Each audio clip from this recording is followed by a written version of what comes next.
Aujourd'hui, on va essayer de répondre à plusieurs questions qu'on nous a posées concernant la consommation des bananes, telles que quels sont les bienfaits de la banane, combien faut-il en manger par jour, est-ce qu'on a le droit d'en manger quand on est diabétique, comment conserver les bananes, est-ce que ça lutte contre la diarrhée ou est-ce que au contraire ça constipe, est-ce que la banane noire est à jeter, etc.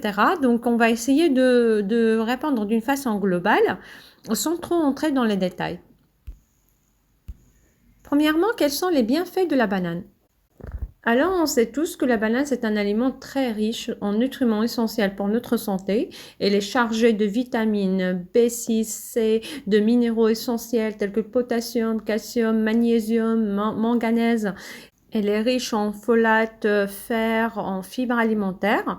Donc, si on veut énumérer les bienfaits, on va dire que la consommation des bananes permet de prévenir certains cancers grâce aux antioxydants qu'elles contiennent. Deuxièmement, elle permet de prévenir et lutter contre l'hypertension artérielle et limiter les risques des maladies cardiovasculaires. Troisièmement, lutter contre les anémies par sa richesse en fer. Quatrièmement, c'est un anti-stress naturel favorisant la concentration et la mémorisation grâce à sa teneur bien sûr en magnésium et en potassium qui participe au relâchement du système nerveux et à l'équilibre émotionnel. Cinquièmement, la banane facilite le transit et permet d'avoir un système digestif sain et réparé grâce à sa teneur en fibres alimentaires et l'amidon en vitamine B6. Sixièmement, la banane est idéale pour le sport parce qu'elle apporte de l'énergie et des vitamines, en plus du magnésium et du potassium, ce qui aide à réduire les crampes et favorise une récupération musculaire rapide. Et pour terminer, manger des bananes nous permettra d'être un peu en bonne humeur grâce à sa teneur en dopamine, tryptophane et la vitamine B6. On va passer à la deuxième question, combien faut-il en manger par jour? Alors on va conseiller d'une façon globale 1 à 2 bananes par jour, ça serait probablement considéré comme un apport modéré pour la plupart des personnes en bonne santé, à condition de prendre en compte bien sûr le nombre de calories apportées, surtout pour les personnes qui veulent maigrir, et sa teneur en glucides aussi pour les diabétiques. Pour la troisième question, c'est pourquoi on ne conseille de manger des bananes en cas de diarrhée. Donc, comme ce qu'on a dit avant, la banane, elle contribue à avoir un transit intestinal régulier.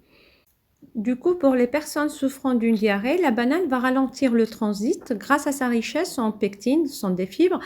Celles-ci vont agir en retenant l'eau dans l'intestin, ce qui ralentira la diarrhée. Mais bien sûr, la banane ne va pas guérir la diarrhée, il faut aller chercher la cause. Est-ce que c'est une gastroentérite? Est-ce que c'est une autre pathologie?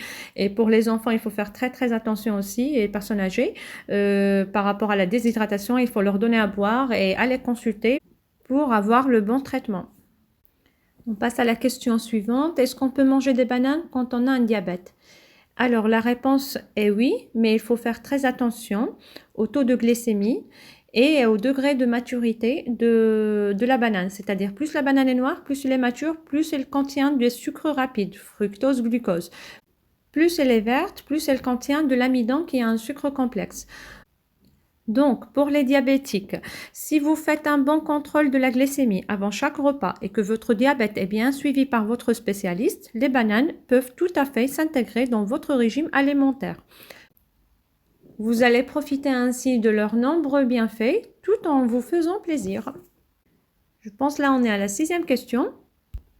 Est-ce que la banane donne une constipation? La réponse est claire, c'est non. Au contraire, on peut même conseiller des gens qui ont de la constipation de manger des bananes parce qu'elle est riche en fibres alimentaires et donc ça va aider à réguler le transit.